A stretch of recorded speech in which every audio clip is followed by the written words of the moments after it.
Le projet de révision de la Constitution est à nouveau sur la table de nos députés. 8 députés ont introduit au Parlement béninois ce jeudi un nouveau projet de révision. Il s'agit d'une proposition d'amendement de la Constitution. Ces députés déjà ont pour nom Bruno Amosou, Kolaole Idi, Brian Robert, Mathurin Kofinago, André Okolola, Kassabat-Lemi, Raphaël Akoteyon et bien entendu Arifari Bako. Pour ces députés, ils ont proposé entre autres consacrer dans la Constitution, c'est le premier point déjà, consacrer dans la Constitution la suppression de la peine de mort adoptée par la loi numéro 2018-16 du 4 juin 2018 portant code pénal. Cette consécration implique un amendement de l'article 15. En deuxième position, promouvoir la représentation des femmes au sein de l'Assemblée nationale grâce à un amendement de l'article 81 de la Constitution. La loi électorale pourra prescrire des dispositions particulières en faveur de cette couche importante de notre société. En troisième point, aligner les mandats et regrouper les élections pour aboutir à l'organisation d'élections générales, présidentielles, législatives et communales afin d'éviter à notre pays d'être constamment en période de campagne électorale et d'élections et lui permettre ainsi de s'atteler davantage aux tâches de développement. Cet objectif implique que la durée du mandat des députés soit portée à 5 ans à compter de la prochaine mandature. Elle implique également que les élections législatives aient lieu au plus tard 90 jours avant l'élection du président de la République. Cet objectif est atteint par un amendement de l'article 80. Et puis, conformer notre Constitution aux dispositions du traité de l'UEMOA du 29 janvier 2013 en créant la Cour des comptes qui assure une gestion transparente et efficiente des finances publiques. Cet objectif est atteint par la création de la dite Cour dans les articles 138 bis 1, 138 bis 2, 138 bis 3 et 138 bis 4. En conséquence, la proposition sépare les attributions de la Cour des comptes de celles de la Cour suprême. Vigile Avancé, que nous reparlions aujourd'hui de la révision de la Constitution. Est-ce que cela vous surprend personnellement? Disons que le sujet quitte désormais l'étape des rumeurs pour l'officiel, puisque cela a été enregistré aujourd'hui au Parlement au titre des communications et on sait que c'est la première entrée, pour ne pas dire c'est l'entrée tout simplement de tout dossier au Parlement. Cela a été affecté comme normalement, comme attendu donc à la commission des lois et donc le chemin a commencé ainsi pour le projet. A priori, moi je n'aurais rien eu contre. Honnêtement, je n'aurais rien eu contre parce que au plus fort donc de la polémique au sujet de la révision de la Constitution, j'étais de ceux qui disaient bon ben si les choses sont si compliquées, la meilleure option, celle qui valait dans ces conditions, c'était donc de réviser, ou plutôt, moi je ne parlerai pas de réviser, d'amender le texte. Un peu comme ces députés. Un peu comme ces députés, amender le texte au moins sur ces points-là sur lesquels on s'entend. Il y a un certain nombre de points, dont par exemple la Cour des comptes qu'il faut introduire. Bon, ces points sur lesquels on s'entend, au moins on les introduit. Mais accepter ces amendements, c'est accepter la révision de la Constitution. Le problème n'est pas d'accepter ou ne pas accepter la révision de la Constitution. Au moins tous les Béninois conviennent que la Constitution, à un moment donné, il fallait réviser. Même pas à un moment donné. Aujourd'hui, notre Constitution a besoin d'être retouchée. Tout le monde en convient au moins. Donc, on peut aller à la révision. Seulement, voilà, on est dans un contexte où, moi, je pense que il vaut mieux beaucoup se méfier. Encore une fois, la méfiance, quand vous ne maîtrisez pas vraiment les motivations, quand vous dites, bon, tel que c'est parti, est-ce que on nous a tout dit? Est-ce que c'est pas le cheval de Troie qu'on introduit ainsi dans la maison, n'est-ce pas? Parce que quand vous avez observé les choses, on n'a pas été rassuré. Encore une fois, le projet vient de cette manière-là. C'est d'abord passé par les éléments, les membres de la société civile, eux-mêmes démarchés en dessous par les politiques, n'est-ce pas? C'était la préparation. Puis aujourd'hui, donc, 8 députés qui endossent le projet et qui enclenchent le processus. Vous voyez, dans un climat où vraiment on est sûr de rien, où il faut plus de pédagogie, je pense que même si le processus devait commencer comme ça, il a commencé d'ailleurs, même si on devait aller plus loin, comme ça a commencé, on entend dire que c'est le mois de juillet qui va donc consacrer la révision de la Constitution, donc l'aboutissement du projet. Est-ce que, encore une fois, le sujet va rester seulement au Parlement ou ça va être, comme ça se fait dans les grandes démocraties, un débat, n'est-ce pas, général, donc de toute la population? Attendons de voir.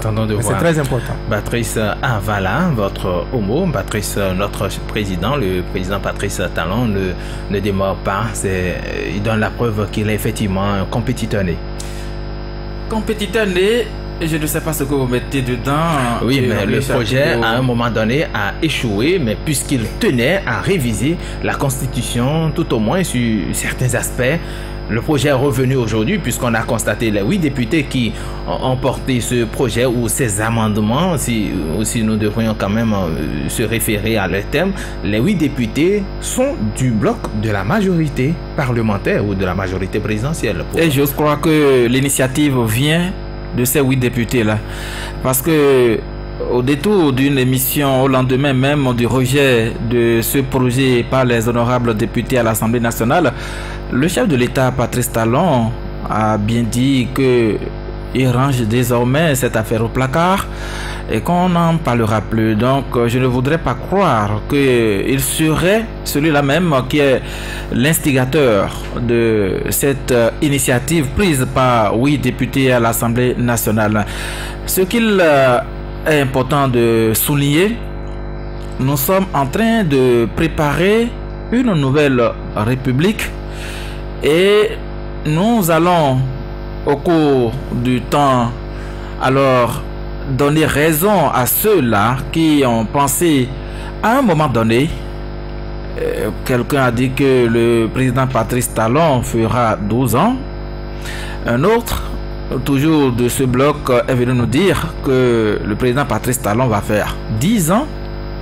Alors aujourd'hui, je pense que avec cette initiative au niveau de l'Assemblée nationale, nous sommes petit à petit en train de partir sur cette base-là, d'aller de plein pied dans la nouvelle République, parce qu'il ne s'agit que d'une initiative de 8 députés, mais qui au finish va aller au-delà de ces points que vous avez lu tout à l'heure et contenu dans cette initiative de ces 8 députés. Lorsqu'on les voit, ces 8 députés que vous avez bien cités, qui sont à la base de cette initiative, je pense bien que ce sont des ténors de ce bloc de la majorité présidentielle. Eh bien, ils veulent aller maintenant à la révision de cette constitution parce que certainement, on est aujourd'hui sûr qu'on aura la majorité qu'il faut pour faire passer le dossier au niveau de l'Assemblée nationale. Il y a ces rumeurs au Bénin. Il faut commencer par avoir foi à ces rumeurs qui circulent un peu partout, que dans le rang de la minorité parlementaire, il y en a eu déjà qui sont dénichés. Ils ne sont plus au nombre, les 22 ou 23 avant, 22 aujourd'hui. Ils ne sont plus au nombre. Je pense que l'histoire nous donnera raison parce que quand cette affaire va commencer au niveau de l'Assemblée nationale, quand les honorables députés, quand l'initiative va passer sur la table des députés qui sont membres de la commission des lois et revenir en séance plénière, je pense que les choses seront désormais claires au niveau de l'Assemblée nationale et on verra qui fait quoi et à quel moment, et ça permettra au peuple béninois de savoir à qui est-ce qu'il faut envoyer désormais à l'Assemblée nationale. Parce que si des gens qui doivent aller siéger au sein du Parlement pour ne pas se baser sur ce que disent ceux-là qui les ont mandatés à l'Assemblée nationale, alors faire leur volonté, parce que quelque part on a intérêt à ce que cela se passe ainsi. Je pense que ça ne fait pas bien. Et le peuple béninois aujourd'hui mûr, qui avait même déjà mijoté quelque chose de ce genre, parce que beaucoup avaient déjà dit que ça reviendra à l'Assemblée nationale, passait même aux députés. Avant, c'était une initiative, c'était, je pense, quand le président de la République prend l'initiative, il s'agit d'une proposition de loi, un projet de loi, et quand c'est les députés, ce sont des propositions. Aujourd'hui, on a quitté l'étape de projet de loi pour maintenant venir à l'étape de proposition de loi. Et donc ce sont les honorables députés qui prennent l'initiative. Leur objectif est ailleurs. Ce n'est pas que tout ce que vous avez eu à citer. On a parlé des élections qu'on va jumeler, présidentielles, législatives, communales, pour faire de l'économie pour notre pays. Il faut éviter que nous soyons dans des élections à chaque moment. Oui, mais est-ce que on a déjà dit que le peuple béninois est fatigué d'aller aux urnes pour voter pour les différents représentants de nos différentes institutions? Non, on est. Peut-être qu'on va nous dire. Vous ne voyez peut-être pas la pertinence donc de ces amendements. Et Joël, il y a aussi un point. Quand ça prend en compte l'intérêt des députés, là, on les voit bien, ils sont hulés, bien, ils ont les idées qu'ils développent au niveau de l'Assemblée nationale. On a dit qu'on passera de 4 ans à 5 ans. Et peut-être même que finalement, on va quitter 83 députés pour aller au-delà de 83 députés. Mais là, quand ça avantage, je pense que ça passe haut les mains. Mais il faut quand même qu'ils pensent au peuple béninois plutôt qu'aux intérêts personnels. Joël Tchogoye, est-ce que nos parlementaires ne pensent véritablement pas au peuple béninois? Cette révision qui revient aujourd'hui sous forme d'amendement, ils ont parlé d'un certain nombre de choses. Est-ce que vous ne voyez pas que c'est pertinent le problème que posent aujourd'hui nos parlementaires? Et la première question qui me vient à l'esprit, c'est de m'interroger pour savoir si finalement ces 8 députés finiront par causer du dépit aux populations à la base. Est-ce que ces députés-là finiront donc par causer, donc par contrarier, par semer une fois encore la tension au sein de notre population? Vous savez combien cette révision de la Constitution a agité les débats ici au Bénin? Vous savez que toutes les tentatives précédentes pour réviser cette Constitution-là ont toutes les fois échoué.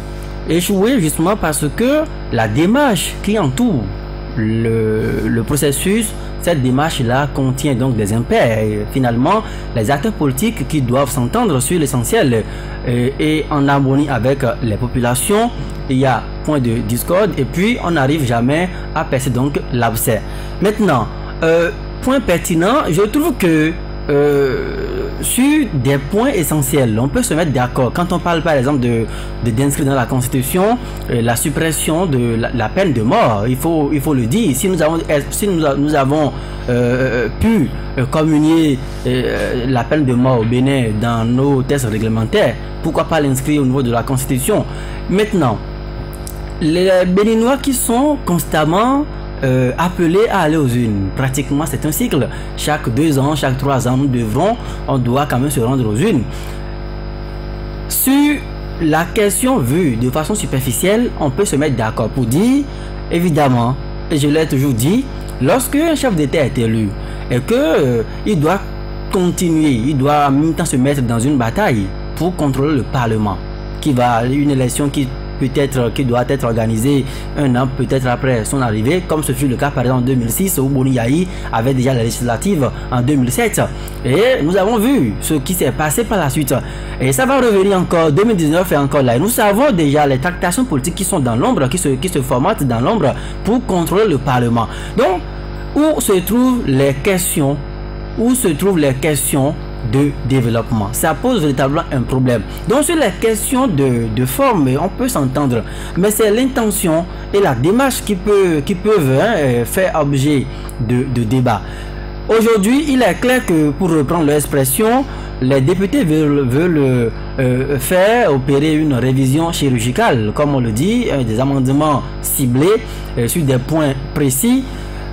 J'avais dit quand même qu'on passerait à... On peut vouloir parler d'amendements ciblés, et puis on peut passer de 4, on peut se retrouver à 42 articles à modifier. Bon, là il faut quand même espérer compter sur la bonne foi des députés. Malheureusement, ce n'est pas forcément ce qui est la chose la mieux partagée aujourd'hui au Bénin.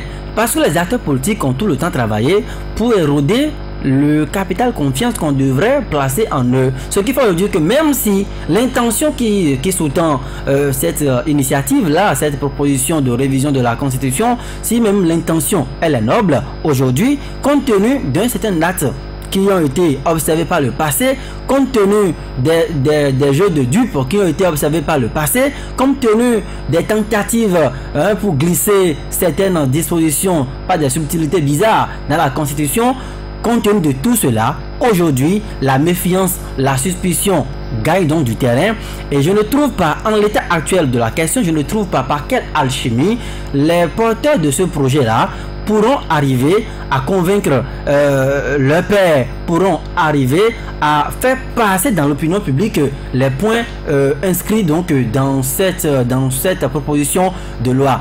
Si les acteurs des OSC ont été manipulés, ont été instrumentalisés par les pouvoirs politiques, par les forces de l'ombre, c'est vous qui le dites. Écoutez-moi, Vigile a bien fait tout à l'heure de commencer par vous rappeler que à la base de cette affaire, qui sont ceux qui nous ont parlé donc d'amendements ciblés, qui sont ceux qui nous ont parlé de révision chirurgicale de la Constitution, ça vient encore au sein donc des OSC. Et vous savez que dans le débat ayant abouti à l'échec de la révision de la Constitution en 2017, ces OSC-là ont été donc pour beaucoup. Elles ont pris fait et cause pour le refus catégorique à des moments donnés, parce que les procédés par lesquels on voulait réviser la Constitution, les points qui ont été inscrits dans cette Constitution, qui serait une nouvelle Constitution, elles ont combattu.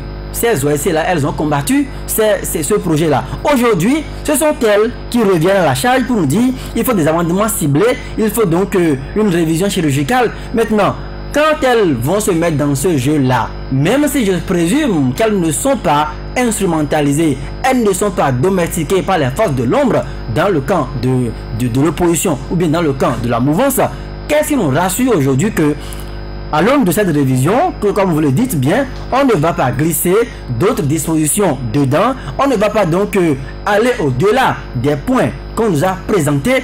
Toute la question se trouve là aujourd'hui et moi je voudrais quand même qu'on puisse élargir, on puisse étendre ce débat-là à toutes les couches de la population. Il ne faudrait pas que les mêmes erreurs, les erreurs d'hier puissent revenir, puissent ressurgir et puissent faire donc échec à nouveau à ce projet. Sinon, si on doit encore demander aux députés, vous savez, je vais répéter la doyenne d'âge de l'Assemblée nationale, Madame Viera Rosine Soglo, si on doit encore distribuer de l'argent, si la révision de la Constitution aujourd'hui doit encore se faire à coût d'argent, on doit encore distribuer de l'argent à ces parlementaires-là, à des personnes pour aller convaincre, pour aller persuader les populations à la base, pour requérir une certaine adhésion pour ce projet de révision, pour cette proposition de révision. Ici, nous parlons d'amendement, ce n'est pas donc l'amendement. Je ne vois pas la différence entre l'amendement et la révision de la Constitution. En principe, cela devrait quand même passer puisqu'il ne s'agit pas de 52 articles à modifier dans cette Constitution. Et d'une part, tous les Béninois sont d'accord qu'il faut, comme vous l'avez tout à l'heure si bien dit, il faut réviser notre Constitution. Notre Constitution a besoin qu'on puisse retoucher à cela. Et puis il y a également d'autres dispositions puisque nous avons bientôt le code électoral qui est en cours d'étude et qui sera certainement promulgué avant donc les prochaines élections. Est-ce que ce n'est pas une manière d'anticiper quand même sur les faits? Dites-vous, Ulrich Athénéo, que ce soit appelé amendement de la Constitution ou révision de la Constitution, la procédure va être la même. C'est ça. Avec les mêmes règles. Avec les mêmes règles. Maintenant, ce qui change effectivement, c'est que ce n'est plus une révision en profondeur, n'est-ce pas? On ne va plus revoir le texte, on ne l'a pas transformé fondamentalement.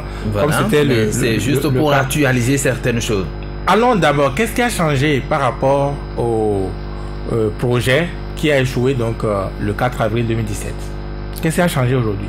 Aujourd'hui, on a vu que c'est d'abord les organisations de la société civile qui ont porté le projet, qui ont appelé, n'est-ce pas, à ce qu'on passe à l'amendement. Ces organisations, Joël l'a répété tantôt, ces organisations de la société civile étaient plutôt du côté du non à la révision de la Constitution pour la plupart au dernier projet, donc à la dernière tentative. Tout à fait. Qu'est-ce qu'il y a autre chose ayant changé, c'est la proposition au lieu donc du projet. C'est une initiative des députés, de 8 députés, n'est-ce pas, cette fois-ci. Qu'est-ce qui a aussi changé? C'est comme je le disais, des amendements ciblés, 4 points à retoucher notamment, et des points sur lesquels on s'entend plus ou moins, sauf peut-être un seul, et c'est le dernier. C'est la dernière chose qui aura changé également, c'est le bonus apporté aux députés. On veut désormais des élections aussi. On veut désormais organiser des élections, comment dit-on, générales. Oui. Donc tout mettre ensemble, et communal, et législative, et présidentielle, pour des raisons économiques. Mais il faut dire, il faut rappeler que c'est là tout le problème. D'abord, avec le bonus, vous allez voir, et députés de l'opposition et députés du pouvoir, ils vont tous s'entendre. Il est très probable que ce soit ça. Et dites-vous, c'est pas gratuit si on avance que le mois de juillet va être le mois de la révision. Peut-être pas comme le mois de mars. Le mois de mars n'ayant pas porté chance. Mais cette fois-ci, ils ont ajouté un certain nombre de choses, dont ce bonus-là, par exemple, c'est capital, oui, qui ferait que vous allez voir, le projet va passer de mon point de vue. Et ils n'ont pas par hasard avancé, n'est-ce pas, cette limite de juillet, mois de juillet, comme mois de la révision de la Constitution, si ils ne se sont pas assurés qu'ils devaient avoir cette arithmétique qui leur permettrait, n'est-ce pas, de réviser la Constitution. Et donc, c'est ce qui va se faire de mon point de vue. La raison économique... Donc vous voyez déjà que ça va passer. Ah non, si il ne tient qu'aux députés, je vous dis encore une fois, ça va passer. Donc, qu'est-ce qui resterait encore? Les organisations de la société civile, vous savez où elles sont désormais. Mais quand vous parlez d'organisation... Le projet, il n'avait pas que... Il avait, au mois de mars, là, ou un peu avant, il avait... l'organisation que dirigeait Laurent Métoyon à l'époque, qui, souvenez-vous, était venu donc passer des nuits blanches à l'Assemblée nationale. C'était pratiquement la seule organisation, rappelez-moi déjà le nom de... Le Front. Voilà. Le FSP. Le FSP. Bon, il n'avait que pratiquement. Aujourd'hui, ils sont occupés à aller tous les mardis ou je sais pas quoi au tribunal pour leur leader. Donc on les a occupés à autre chose. Depuis que ils ont fait cette tentative de marche reprimée par le préfet Touboula, qui était allé même empêcher que la marche démarre. Vous avez vu, il n'a plus rien. Il n'a même plus de conférence de presse, même si les conférences de presse ne donnaient rien. Donc il n'a plus rien. Donc quand vous prenez l'état des lieux aujourd'hui, je vous assure, tout est réuni pour que la Constitution soit réunie. Donc, dans un tel contexte, je pense qu'il faut être réaliste. Être réaliste et amender ce qui est amendable, de mon point de vue. Ce qui est amendable, c'est, comme ils ont proposé, la Cour des comptes. Ça, moi, je n'y trouve aucun problème. La représentation des femmes, je n'y trouve aucun problème aussi. Parce qu'à l'état actuel de notre Constitution, on ne peut pas y aller. Rappelez-vous qu'il y a eu cette loi-là au Parlement. Cette loi qui a été recalée par la Cour constitutionnelle dans le temps, justement parce que notre Constitution dit que et femmes et hommes, nous sommes tous égaux devant la loi. C'est ça, mais les députés, vous les connaissez, la Cour de l'eau a demandé à cette même assemblée donc de corriger certaines choses dans les dispositions de la loi sur le travail, je crois, et ils ont introduit de façon subtile le retrait du droit de grève. Ça a causé de problèmes dans le temps. Aujourd'hui, qu'on demande à ces mêmes parlementaires d'amender 4 articles ou de corriger 4 articles, ils peuvent également la ruse et la rage, non? Non, je suis tout à fait d'accord avec vous. Et c'est là tout l'enjeu. C'est là tout l'enjeu, c'est faire en sorte que on s'en tienne, n'est-ce pas, à ce qu'on a énuméré. Ces aspects-là avec lesquels on est plus ou moins d'accord. Là, moi, j'ai mis de réserve, c'est organiser les élections générales. Vous ne m'avez pas laissé développer. L'esprit, n'est-ce pas, en décalant les élections législatives des autres élections de la présidentielle notamment, c'est, n'est-ce pas, ne pas devoir, en organisant ces élections ensemble, laisser le pouvoir exécutif et le pouvoir législatif aux mains d'un seul camp politique. Comment on sanctionne alors le pouvoir, disons le camp qui a gagné, qui en temps a commencé par faire fausse route? Si on devait organiser les élections générales, ça veut dire qu'il faudra attendre 5 ans encore pour pouvoir, comme dirait l'autre, aviser. Vous voyez? Et donc c'est tout le problème que je trouve avec les élections générales. C'est trop facile de nous dire, pour des raisons économiques, oui, tout le monde veut faire de l'économie au Bénin, mais je pense que le problème le plus grave serait, n'est-ce pas, que le Bénin soit un jour dans les mains d'un tyran et qu'on ait d'autres choix, n'est-ce pas, que de le subir pendant 5 ans. Patrice Avala, cette fois-ci, on n'a plus besoin de consensus. Il y a une urgence. Il faut nécessairement qu'on puisse se conformer aux dispositions actuelles. Il faut actualiser cette constitution et les Béninois, a priori, devraient comprendre la démarche de nos parlementaires. Vous parlez d'urgence, je ne sais pas où se trouve l'urgence. Je ne sais pas où se trouve l'urgence. Qu'est-ce qui presse? En 2019, oui, on aura des élections. En 2020, il y aura également des élections. En 2021, il y aura également des élections. Et quand on va décider de mettre toutes ces élections ensemble, ça veut dire quelque part, soit on prolonge le mandat de quelqu'un, ou on fait des élections anticipées. C'est ça, la vraie réalité. C'est que 2019, on va aux élections législatives. 2020, on va aux municipales. 2021, c'est la présidentielle. Maintenant, quand on décide de coupler toutes ces élections pour des motifs économiques, c'est que soit on met les législatives en 2021, puisque c'est la dernière élection qu'on va faire sur toute la ligne, si nous commençons à partir de 2019, et les députés aussi auront leur mandat prolongé pour 2 ans. Les conseillers municipaux, communaux, locaux auront le mandat prolongé d'1 an. C'est ça la réalité. Est-ce que ça, c'est aussi de l'économie qu'on fait pour notre nation? C'est une interrogation. Moi, je ne vois pas de l'économie. Je ne vois non plus une urgence en ce qui concerne ces dispositions qu'on veut toucher sous ces motifs-là. Non, moi, je n'en vois pas. Ulrich Atindéou, je n'en vois pas.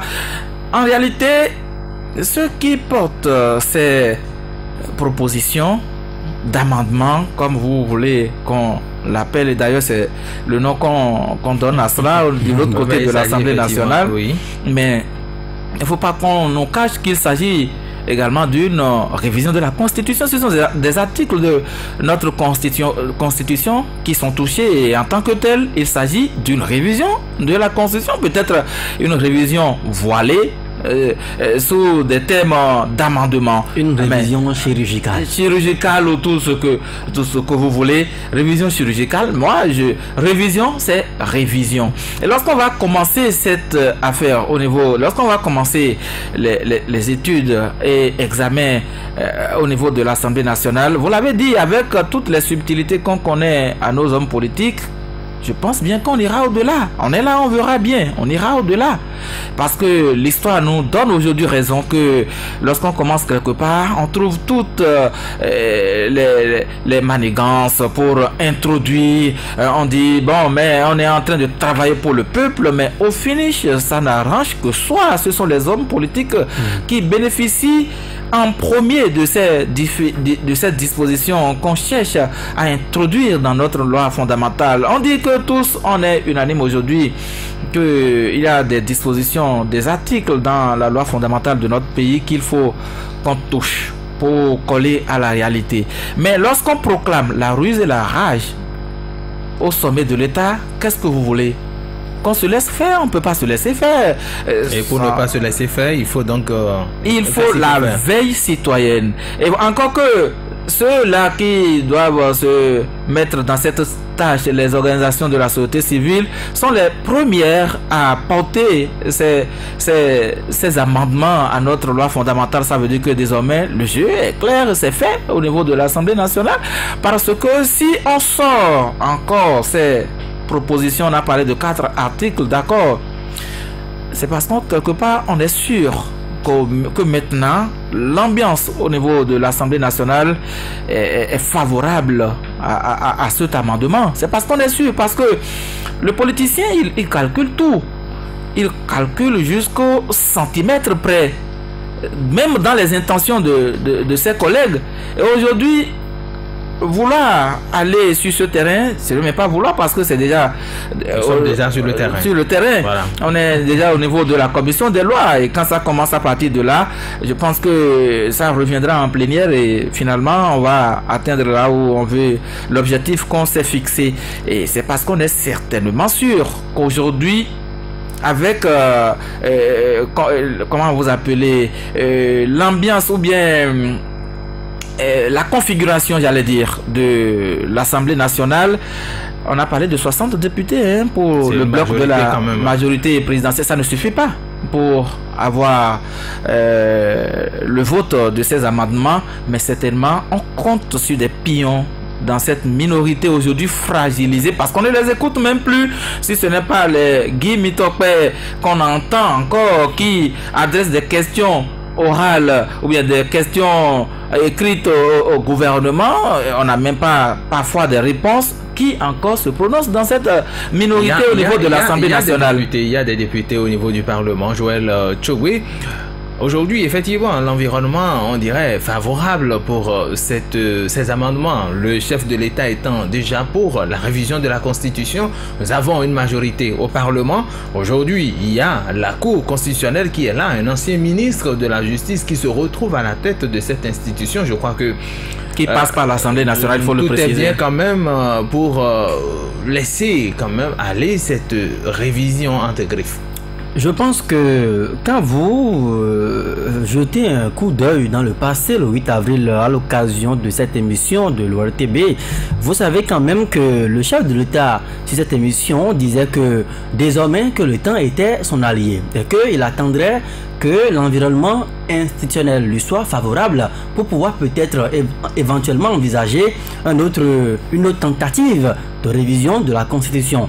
Aujourd'hui, je note que, comme je le dis, nous avons une figure géométrique monocolore et nous avons donc le triangle qui part de l'exécutif et va directement au Parlement avec la Cour constitutionnelle au sommet. Et vous savez que le profil d'homme que nous avons au niveau de l'exécutif n'est pas aussi différent du profil d'homme qui siège aujourd'hui à la Cour et ni également le profil d'homme qui siège également au Parlement. Donc, trois institutions qui sont des piliers fondamentaux de notre démocratie, qui ont leur mot à donner, mais qui sont aujourd'hui unanimes et qui convergent vers un seul point. Le point qui est bien sûr lié à la révision de la Constitution. Ça doit faire vraiment bon effet aujourd'hui au niveau du gouvernement, puisque le chef de l'État étant partisan d'une révision de la Constitution, et là aujourd'hui la Cour qui, quoi qu'on le dise, il a également son œil de l'autre côté.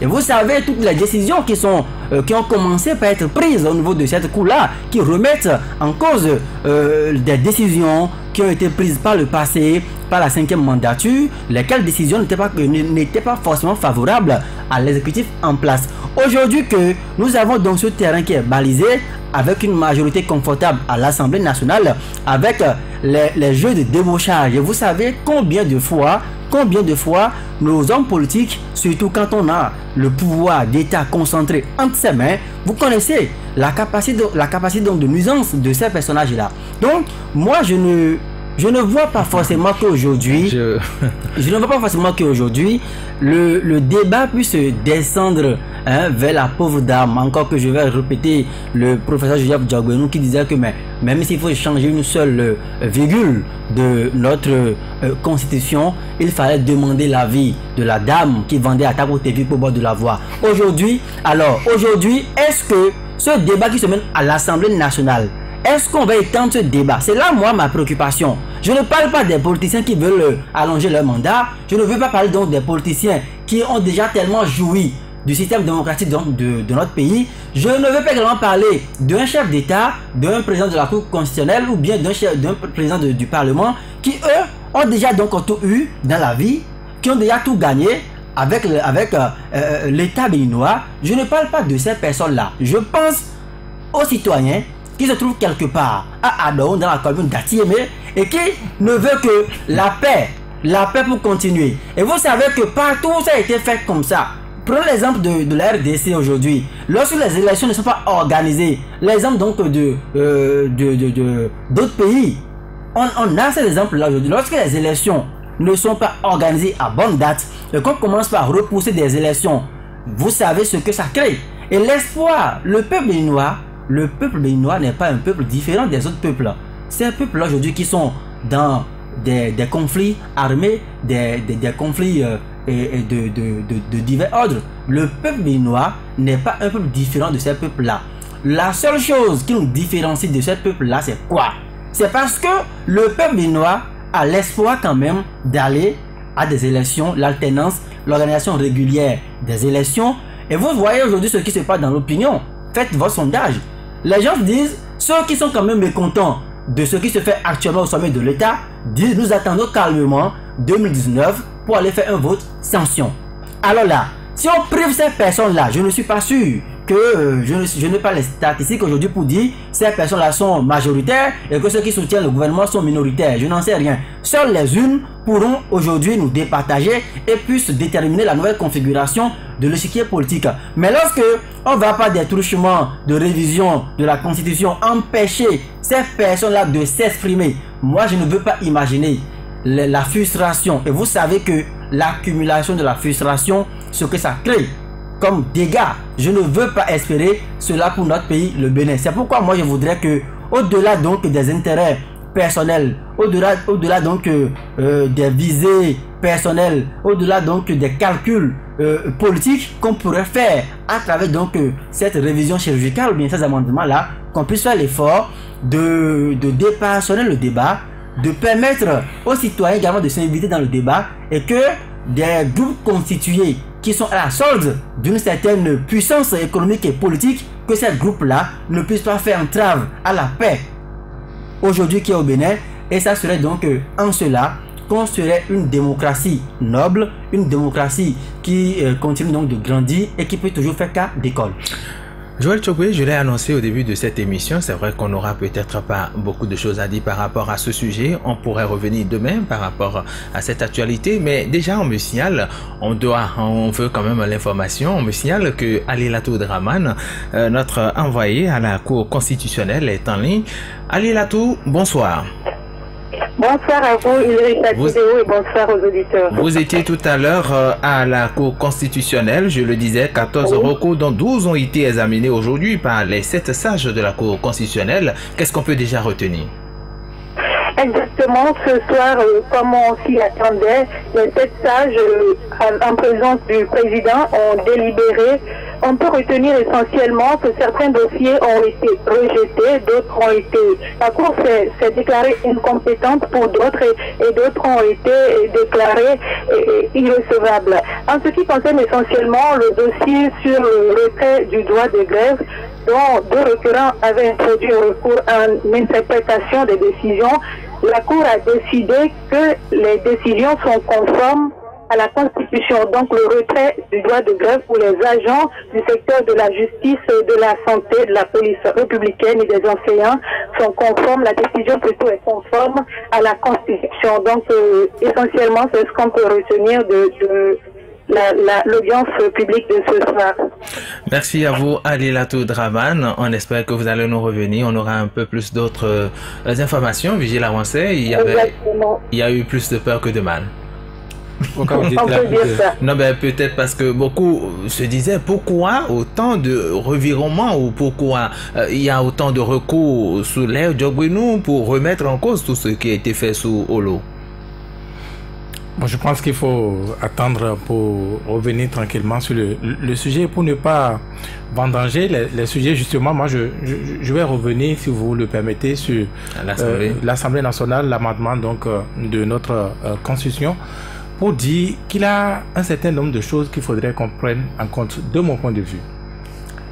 Du point de vue réalisme, il y a que nous sommes dans un jeu démocratique où les textes ont tout défini.